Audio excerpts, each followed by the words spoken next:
¿Puedes abrir por favor en San Marcos capítulo 6, Marcos 6? Capítulo 5 termina otra vez en Capernaum. Resucita a la hija de Jairo, es donde la mujer con flujo de sangre también es sanada, regresando ellos del otro lado del mar de Galilea, en Gadara, donde el endemoniado gadareno. Entonces fue muy fuerte, capítulo 5. Y en capítulo 6 va a Nazaret y empieza la gente a maravillarse de que Jesús explica bien y habla bien y todo, ellos mismos teniendo tan baja expectativa y tan baja opinión acerca de su propia gente en su pueblo. Pero igual quedan maravillados, dicen, habla muy bien y tiene la razón lo que dice, pero aún así quedan queda inconcluso.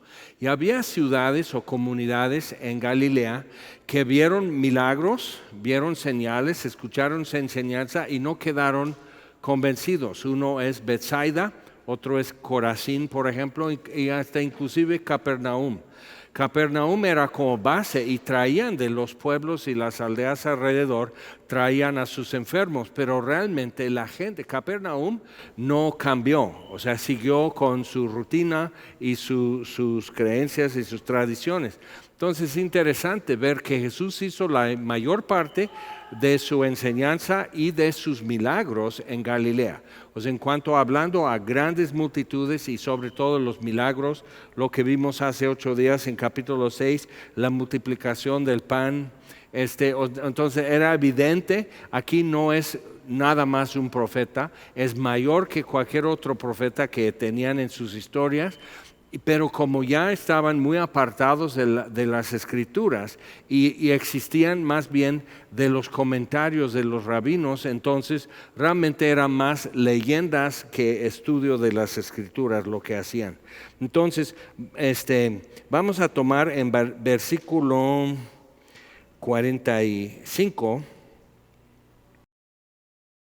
justo después de la alimentación de los 5,000, tremendo. Y si te acuerdas, o sea, lo que Jesús ve en esto, o sea, ellos ven una multitud, les dijo, vengan aparte, vamos a descansar, están muy cansados, y como necesitaban procesar el hecho de que Él los envió a predicar el reino de Dios, predicar el evangelio, predicar arrepentimiento de pecados y también sanar enfermos y también expulsar a demonios. Y todo eso, o sea, vinieron así como que funcionó. O sea, no estando Jesús, sino ahora me tocó a mí y funcionó. Entonces, venían de esto y Jesús dice, vamos aparte y vamos a descansar. Y la multitud les sigue. Da toda la vuelta de la orilla del mar de Galilea y ellos cruzaron en barco, que quiere decir que no cruzaron directo, sino que les dejó pues dar vueltas sobre el agua, que eran pescadores, la mayor parte de ellos. Entonces llegan y ahí está la gente esperando. Entonces, y los discípulos así. Y Jesús ve lo que necesitan. Versículo 34, salió Jesús y vio una gran multitud y tuvo compasión de ellos porque eran como ovejas que no tenían pastor y comenzó a enseñarles muchas cosas. Lo que típicamente nosotros vemos cuando hay mucho que hacer, como mucha gente que atender o muchas bocas que llenar o lo que sea, lo que vemos son limitaciones, vemos problemas, vemos gente complicada, que todo eso era muy cierto. No estaban mirando mal, estaban viendo bien cómo estaba la cosa. Pero tenían que aprender a ver como Jesús ve. Entonces, porque ver así, pues cualquiera lo hace. Para mercadotecnia, para encuestas sobre de INEGI o de salubridad o vacunación o lo que sea. O sea, siempre están viendo qué hay y qué es lo que hace falta y para tratar de desarrollar una estrategia. Entonces aquí Jesús les pone con algo que no hay estrategia. No hay, o sea, simplemente no hay nada que puedan hacer que sea útil, que, o sea, es más, o sea, es absurdo y hasta es un insulto que empiecen a decir, bueno, entonces este muchacho trae 5 panes y 2 pescados, entonces pues él y yo ya nos pusimos de acuerdo y vamos a comer, y vamos a pedir que Dios dé a los que no tienen, como enseñamos a los niños a orar. Entonces ahí están con eso y Jesús dice, ustedes denles de comer. Entonces sucede el milagro que de sus manos de ellos, lo ponen en manos de Jesús, lo bendice, lo vuelve a sus manos y en sus manos empiezan a repartir y no se acaba. Ok, sucede todo eso, sobren 12 cestas llenas, entonces mucho más, sobró de lo que era al inicio. Entonces es algo tremendo lo que pasa y se quedan así todos. Enseguida, versículo 45, hizo a sus discípulos entrar en la barca e ir delante de la Betsaida, en la otra ribera, entre tanto que él despedía a la multitud. Interesante también, o sea, ¿por qué no despiden juntos? Él tiene un plan, bueno, dos planes. Uno es que él va a subir al monte a orar. Él también estaba cansado, entonces él enseñó muchas cosas, luego estaban atendiendo a la gente, todos comieron, todos se saciaron, pero es un gentío. Entonces, él se fue al monte a orar, él despidió a la multitud de ellos ya que crucen. Ahora piensa, o sea, ellos tienen que obedecer, pero cualquiera diría, ¿y tú cómo vas a llegar? ¿No? O sea, ¿cuál es tu plan? Pero están como empezando a aprender que no tienes que preguntar a Jesús cuál es su plan. Entonces, dice, después que los hubo despedido, interesante, o sea, ya es tarde, por eso decían, despídelos de una vez y mejor les dio de comer Jesús. Entonces, les despidió porque tenían que llegar a sus casas. Y yo me quedo así, ¿qué les dijo? ¿Qué les dijo? O sea, pues en el nombre del Patri, Filii, Spiritum, o sea, ¿qué les dijo? Entonces, o sea, pero no nos dice. Tenías que haber estado. Entonces, los despidió, pero vamos a poder sospechar algo. Al venir la noche, la barca estaba en medio del mar y él solo en tierra. Y viéndoles remar con gran fatiga, acuérdate, ya estaban cansados, van todo el día así, sin ruido, sin gente y todo sobre el agua, llegan y está la multitud. Jesús atiende a la multitud, les enseña, los discípulos pueden estar así, distraídos, descansando y todo eso, pero el cansancio es mucho más que simplemente ayer trabajé mucho, tenían días de estar así. Entonces, viéndoles remar con gran fatiga, porque el viento les era contrario, cerca de la cuarta vigilia de la noche. Entonces, cuatro vigilias, para los judíos eran 4 y los romanos 3. Entonces, la cuarta vigilia sería de 3 de la mañana a 6 de la mañana. ¿Ok? Entonces,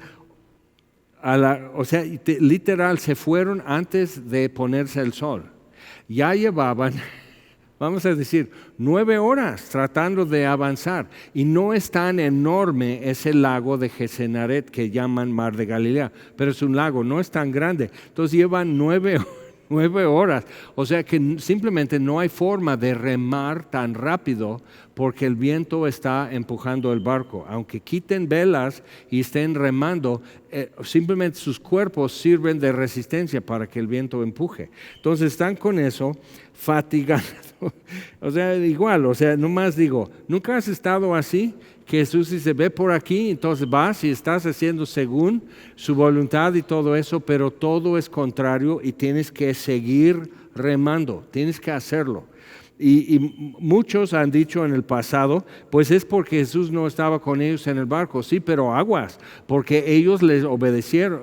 Él les dijo, ustedes adelántense. Entonces, sí estaban en su voluntad, aunque Él no estaba en el barco. Entonces, no tienes que empezar con algún misticismo, que si la sangre de Jesús, si proclamamos la sangre de Jesús en la vela, en eso, en el timón, no puede pasar mal. Cuidado con eso, que la mera presencia de Jesús físicamente, y ellos tenían que aprender cosas acerca de eso. Ya habían visto que si Él les dijo, ve y predica el reino, ve y predica el evangelio, echa fuera demonios, sana enfermos, que van a poder hacerlo, y lo hicieron y comprobaron. Entonces sí tenemos que tomar en cuenta, estaban haciendo su voluntad, pero todo iba en contra. Y sí tenemos que tomar en cuenta que eso sucede, papá. Estás haciendo lo que Él dice y todo va en contra. Entonces, dice, cerca de la cuarta vigilia de la noche vino a ellos andando sobre el mar y quería adelantárseles. Eso es otro, que ellos llevan como 9 horas, remando contra el viento y no avanzan. Pero Jesús caminando ya les está rebasando. Pero otra vez, ¿qué es lo que eso hace? Mínimo, si hay mucho viento, no es el mar, el océano, el mar, pues como decimos, no hay como ondulación y la marea y todo eso, es un lago. Y si no hay viento es como un espejo, no es gran cosa. Pero si el viento es contrario, probablemente sí hay olitas o algo así. Pero eso, o sea, las olas no te empujan, el aire te está empujando. Y el barco, no tienes que pensar que es como barco de vapor y alto o como el Titanic de 8 pisos o algo, sino es una lancha muy ancha, no muy profundo como nave. Entonces, literal, lo poco que está fuera del agua y sus torsos es todo lo que necesitan. 12 hombres remando y el viento les está empujando para atrás. Pero entonces Jesús viene caminando, que quiere decir que Él hace mayor tracción caminando sobre el agua. ¿Cómo sería caminar sobre el agua? Que es líquido. O sea, ¿cómo agarra tracción? ¿Cómo el viento no le empuja a Jesús y a ir deslizando sobre el agua si es agua? No te preguntas eso, nomás soy yo el loco. Entonces, o sea, eso está pasando y ellos están, ¿qué es esto? Y dice, quería adelantárseles. ¿Para qué? ¿Por qué nomás dice, esperen y sube al barco? No sabemos por qué les iba a rebasar. No sabemos, no nos dice. Entonces podemos imaginar y podemos hacer conjeturas o algo así, pero realmente no sabemos. Pero es curioso, ¿no? Entonces va rebasando, viéndole ellos andar sobre el mar, pensaron que era un fantasma. Acuérdate, o sea, tenían su fe, las promesas a los patriarcas y todo eso, tenían, todo eso era su fe, y la liturgia y los sacrificios y el sacerdocio y todo, tenían eso más leyendas, leyendas y mitología cultural de su pueblo y de alrededor. Entonces piensan que es fantasma. Entonces es la Llorona. O sea, yo conozco gente que pues mi tío andaba borracho, alguna vez ya taparon todos los apantles en Tehuacán, pero dice, mi tío andaba borracho por el panteón una noche. Tienes que saber que en aquel entonces andar borracho por el panteón estás perdido, el panteón no estaba lejos. Entonces, que así, y vio una mujer vestida de blanca y pasó encima del apantle. Y es la Llorona y se quedó privado de miedo y bueno, así. Entonces ellos, o sea, son leyendas. Entonces ellos piensan que es un fantasma y gritaron, que ya es el colmo, porque eso es, o sea, cuando ves eso, pues ya es la calaca y nos vamos a morir. Es una señal. Entonces están con eso porque todos le veían y se turbaron. Si nomás tú ves es porque es tu muerte, pero si todos ven es que ya nos toca a parejos, y eso es lo que creían y se turbaron. Pero enseguida habló con ellos y les dijo, tened ánimo, soy yo, no temáis. Y subió a ellos en la barca. Otra vez, ¿cómo sería eso? O sea, tienen que dejar de remar, porque si no le pegan, o sea, con las maderas. Entonces tiene que dejar de remar, el barco se va así, le ayuda. O sea, ¿cómo sería? Él nomás llega así y vámonos, y sube al barco, le tienen que echar mano, o sea, se cae sobre ellos. Nunca te pones a pensar en eso, ¿cómo sería eso? Nunca has subido simplemente en un flotante, en una alberca. O sea, después de 35 años, si estás sobre un colchón o algo que flota en la alberca y trata de bajarte de eso, No hay dignidad ya. De un niño lo hace así, pero después de 35 años ya es vergonzoso. Entonces y se voltea y casi te ahogas, el perro se echa a la alberca también y todo es un circo. Entonces están con eso, sube a la barca y se calmó el viento. Y ellos se asombraron en gran manera y se maravillaban porque, versículo 52, y ahí es donde entro yo, porque aún no habían entendido lo de los panes, lo que acababan en el día de ver, por cuanto estaban endurecidos sus corazones. Ahora, el fin de semana fuimos a Tehuacán y era como el servicio ya oficial de inauguración de Calvary Chapel Tehuacán. Y hay mucha historia para nosotros en eso y muchos de los que son parte de esa historia asistieron y ahí estuvimos juntos. Fueron pastores de Puebla a Pisaco, llegaron hasta de Oaxaca, inclusive a acompañar tehuacaneros, obvio. Entonces estamos con todo eso. Y simplemente viene Carlos y dice, bueno Jaime, ya vamos a comenzar, vamos a orar. Como hacemos antes de un servicio, entonces aquí nos hicimos y oramos y empecé a llorar.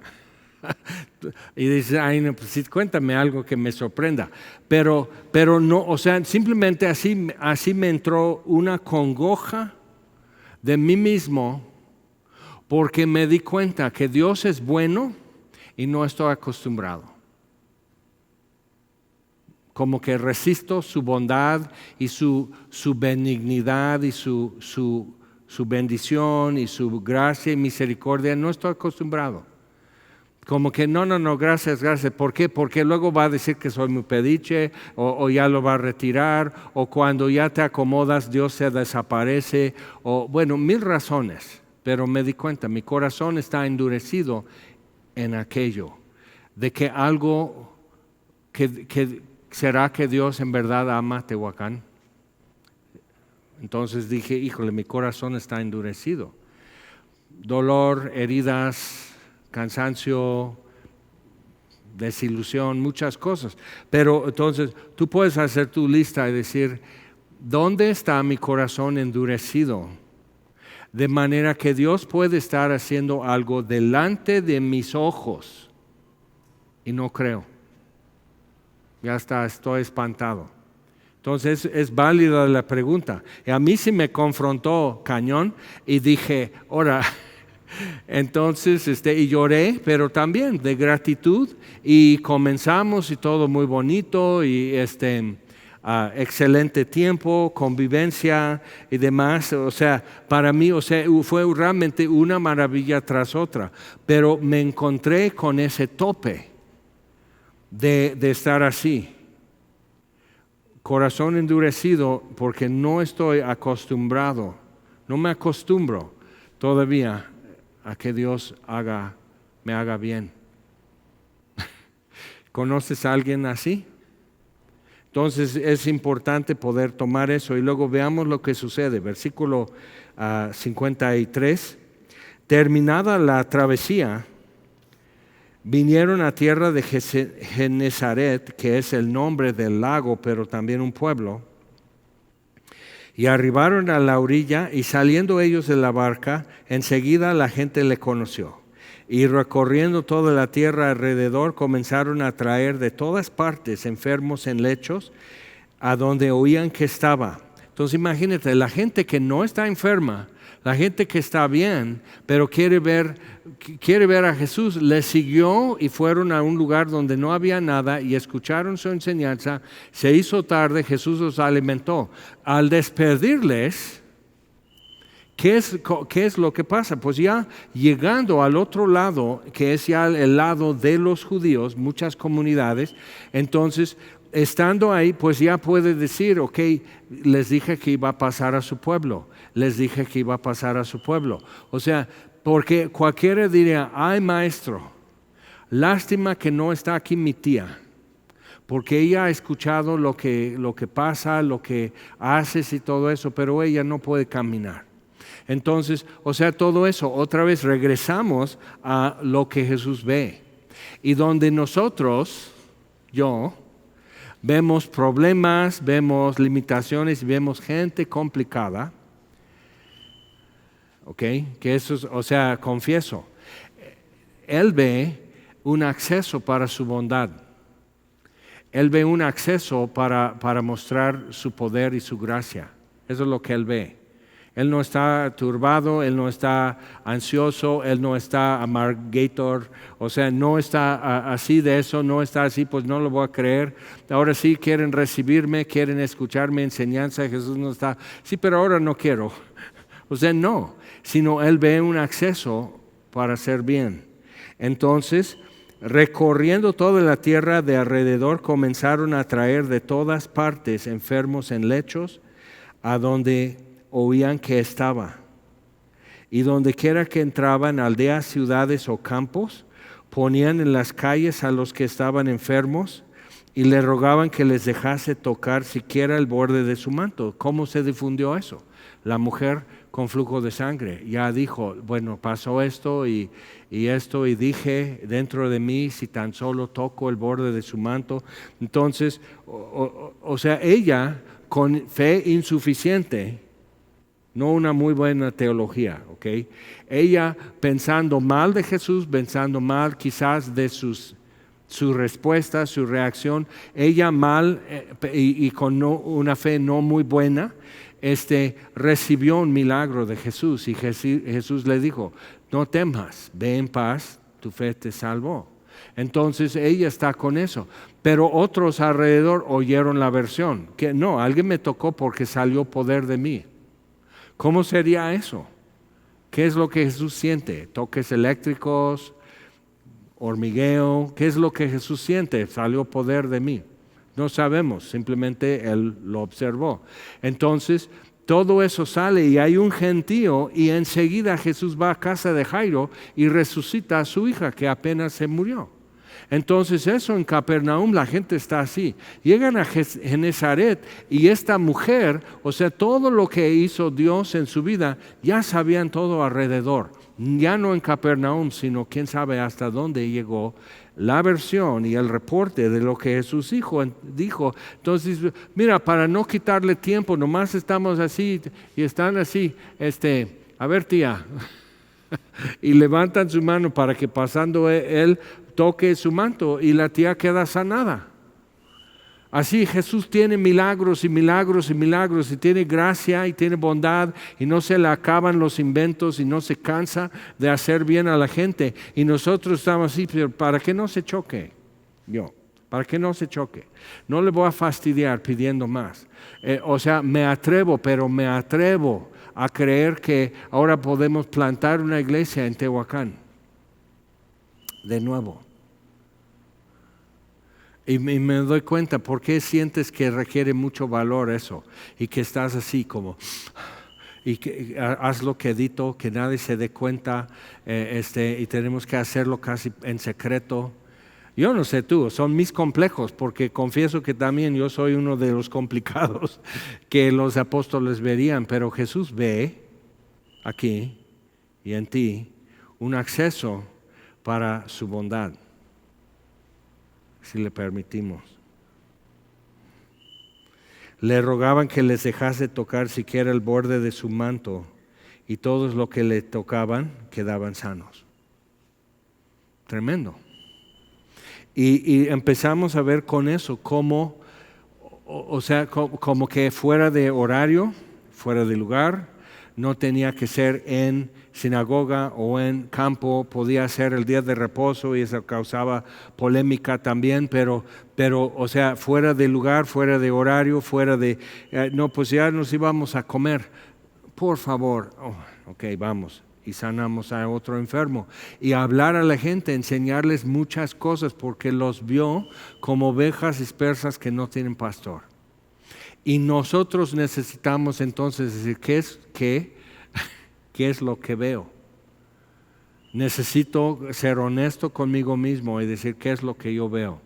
Entonces anduvimos el fin de semana en Tehuacán y dando la vuelta así por el Zócalo y chavos salen de la escuela a mediodía y pasan ahí, compran dulces, ven a la novia, pasan un rato con sus amigos y viendo todo eso, o sea, mi corazón empezó a latir más. viendo, y subiendo y bajando por todos lados. Lo que yo vi es una ciudad después de 42 años desde que primero llegué, sin Jesucristo, ovejas dispersas y sin pastor. Entonces, ¿qué es lo que Jesús ve? ¿Qué es lo que yo puedo ver? ¿Qué es lo que tú puedes ver? Y voltea a ver a tu familia, voltea con tus vecinos y todo eso, porque podemos decir, oh, pues ahí va la doña otra vez con su musiquita, ahí va su hijo con su reggaetón. O sea, puedes estar con todo eso y como que, y resistiendo algo. O podemos decir, bueno, ¿qué es lo que ve Jesús aquí? ¿Será que Él ve un acceso para su bondad y su poder? En mí también verá un acceso para darme su bondad. Vamos a orar. Señor, te damos gracias por ser tan así y quedamos picados tratando de imaginar cómo fue eso, caminar sobre el agua. ¿Por qué los adelantaste? ¿Por qué no te fuiste con ellos? Pues para ir a orar. ¿Por qué no les dijiste que suban al monte contigo? Quedamos con muchas preguntas y ellos tenían que darse cuenta que su corazón estaba endurecido, que les sorprendió que tú seas Dios de maravillas. Les sorprendió. No estaban acostumbrados a tal bondad, a tal gracia y tal poder como nosotros. No estamos muy acostumbrados a creer que de tu mano vengan cosas buenas. Lo confesamos. Y pedimos, Señor, que alzar nuestra mirada y ver alrededor y ver a nosotros mismos, podamos empezar a ver lo que tú ves y actuar de acuerdo con eso. Y te lo pedimos, Señor, en el nombre de Jesús. Amén. Señor los bendiga.